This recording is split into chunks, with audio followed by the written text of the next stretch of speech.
Hi, my name is Count Lovenstein, and I am going to talk briefly about a very important difference between Windows and Linux. So I've taken some videos of the Linux updating process. So excuse the movement, I had to do it with a phone because it's very likely there will be restarts involved, which means screen capping won't work. So they are install updates, and there we have some dependencies that are going to be needed. And here starts to get interesting. The Linux kernel, unless you tell it otherwise, will not update anything or make any root privilege alterations to your computer unless you specifically permit it by entering the password that you use for logging in. So the root in Linux it's called the super user. The super user has the privileges to allow the kernel to make alterations in user space. So let's have a look.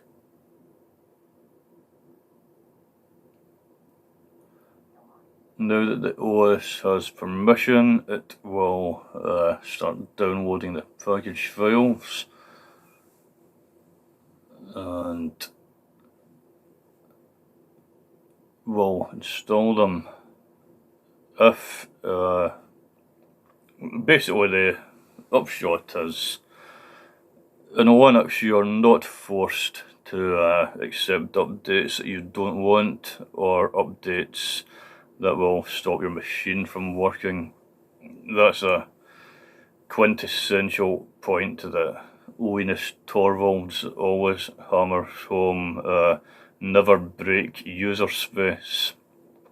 So to explain that, user space is what the human basically sees when you use your PC, to put it very simplistically. The user space will be like the operating system front end and the software you have installed. And updates should not cause that to break. If they do, then they're really shitty updates, and you certainly should not be getting forced against your will to install them or be installing them at all. So package files are now just about downloaded, and it will now start installing them. If this is going to take a long time, I will possibly skip some of it, but that laptop has an SSD, so usually installations happen pretty fast on it. A lot of my computers are old and still have flatter drives. One of the reasons I like Linux so much is because I don't like things going to waste. I don't like throwing away computer hardware that works. So I'll put a lightweight Linux distro on it rather than putting it in a bin, because you can always find something for old computer tech to do. It's not useless. So really, if you're a hardcore gamer, that you'll need a 1390 GPU.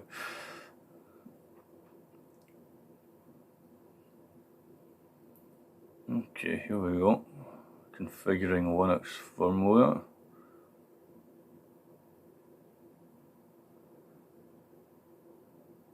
So it is possible there will be a restart involved. With Linux, that's not always the case.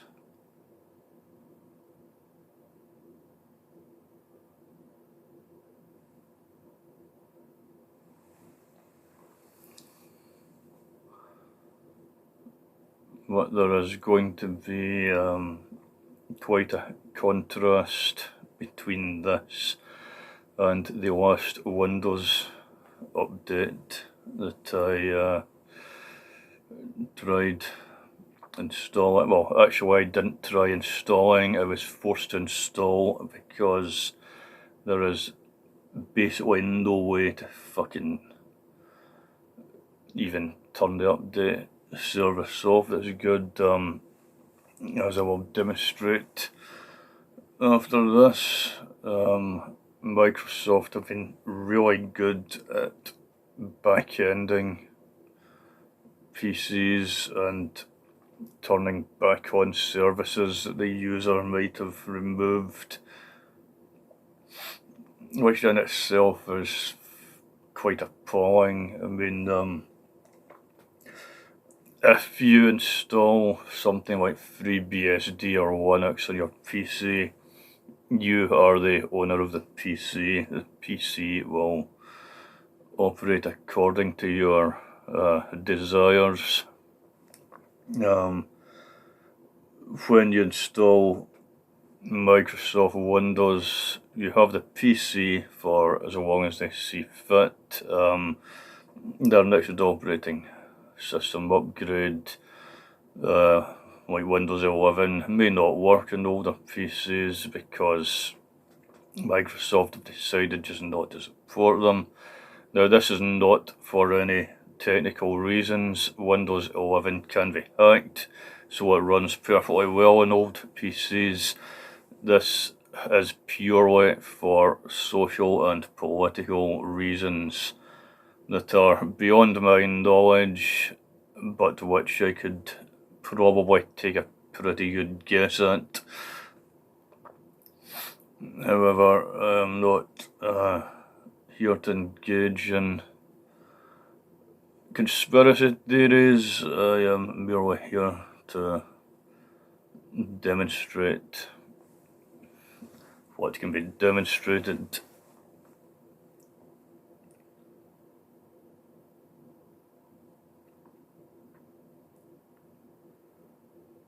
Okay. Judging by the progress bar in this video, we should be about done.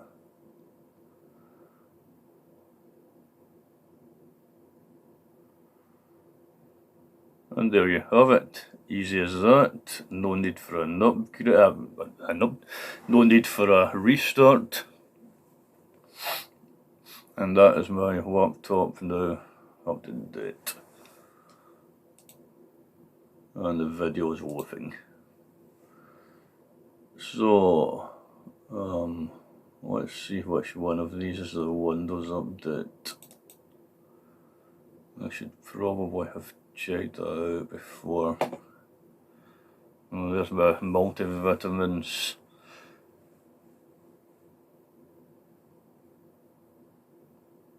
One of the wonderful things of it. There we go. So, I don't get to run Windows 11 on it. Now, I'm just going to, as you can see, this is not a weak, crappy machine. It's got a perfectly decent processor and GPU in it, and it has 16 gigabytes of RAM, so it's perfectly capable in any technical terms of running Windows 11. resource wise. Just that Microsoft have decided for some reason to force users into buying new hardware, which to me makes no sense from a business perspective even. I don't see how it can possibly be a good idea to most of the PCs on the planet Earth are not brand spanking new, particularly when you move outside the rich countries like Europe and America. I should say the rich countries in Europe and like America. Most of the PCs in the world are quite old, and it makes no sense to me why you would want to alienate your potential market by forcing them into buying hardware upgrades that they probably neither need nor want nor could afford. So now we're getting to the Mr. Restart. So it's been quite fast and quite smooth up till now. And there we have the power on self-test is on and the OS is booting.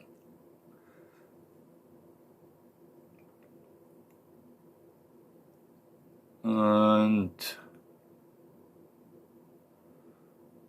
okay, there we have our update coming.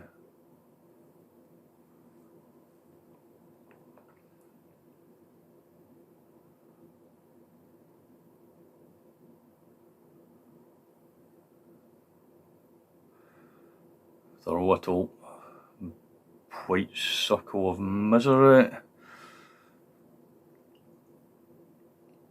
I mean, to be fair, so far it's actually been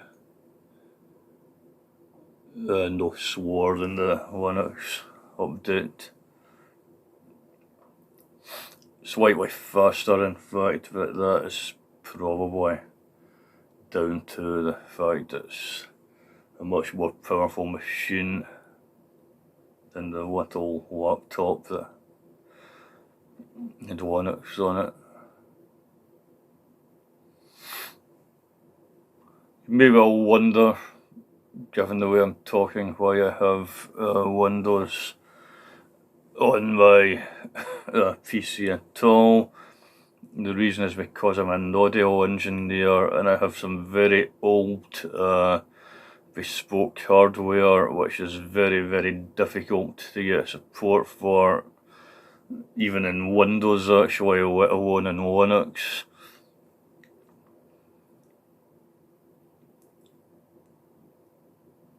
The next generation actually of my preamp is supported by Linux, so I'll maybe make the upgrade. Here we go.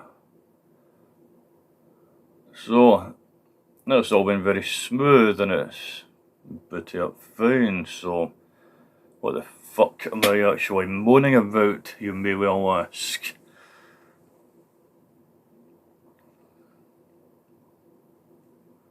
You'll see what I'm moaning about when I do the next restart.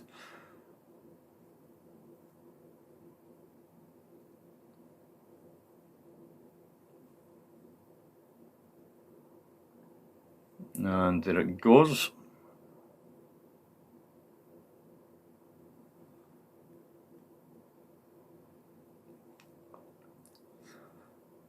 Those two vertical lines are actually scorched into the TV, by the way. Oh, there we go. The blue screen of death, or BSOD as it's often known these days. So, another restart.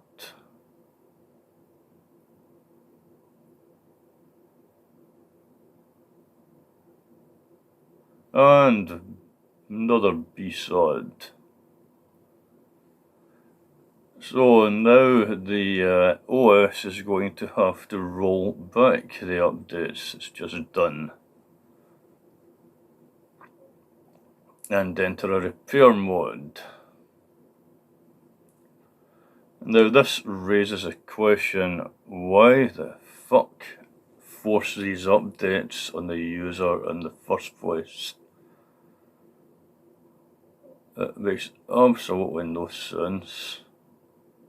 It pisses people off. There is no reason for a company the size of Microsoft should be able to employ coders worth their salt.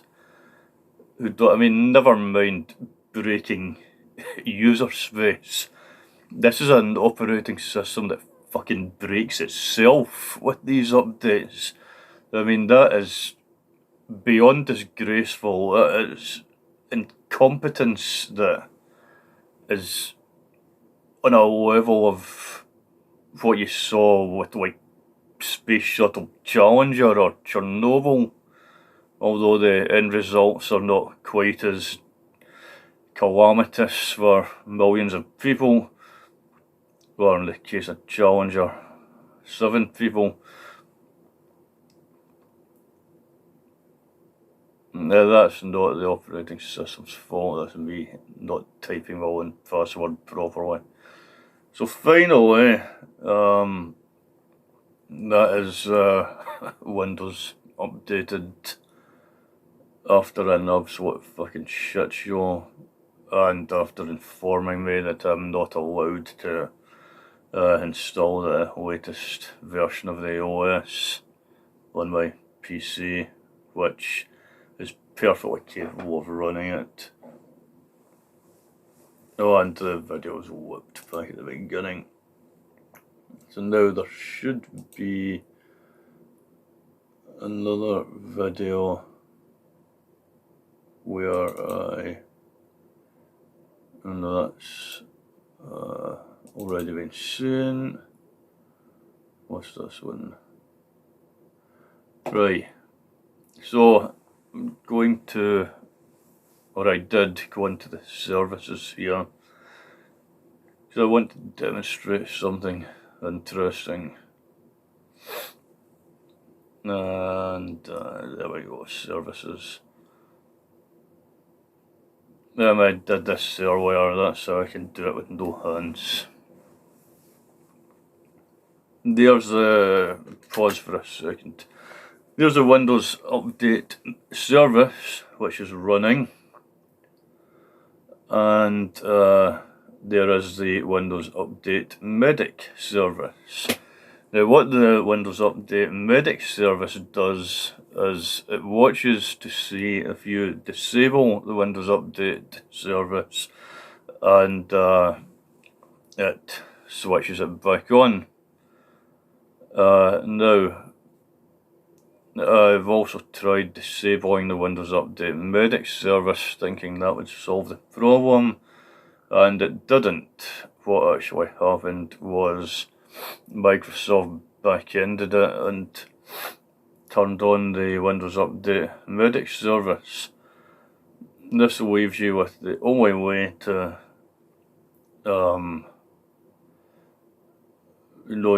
only way you're ever going to get around that is if you're a serious fucking hacker, and you can basically get rid of these services and then lock Windows out of reinstalling them. Now, the vast majority of users are not even going to know where to start doing that, and even if you're a computer nerd, it is still going to put you to a lot of wasted time and trouble, and it should be completely unnecessary. If I don't want to run the Windows Update service, there should be no question of Microsoft deciding otherwise. I'm trying to think of a way that people who don't hack operating systems might get around it without getting bogged down in technicalities. I thought about putting a firewall around the update service so that Windows can't dial home, but it occurred to me that it would probably just back-end you and re-establish the service and do the updates when you were booting the machine up before the Windows OS even starts running. Anyway, on with the video.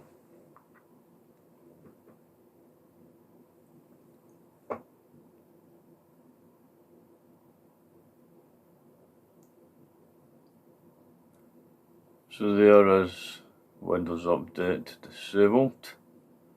Is it? Nope, still. Is it? It's still in manual. And there, disabled. So you would think that would be problem solved, but try doing the same thing with the medic service that observes the status of the update service and remediates the protection of its components, and apply, and haha, access is denied. Fucking bullshit.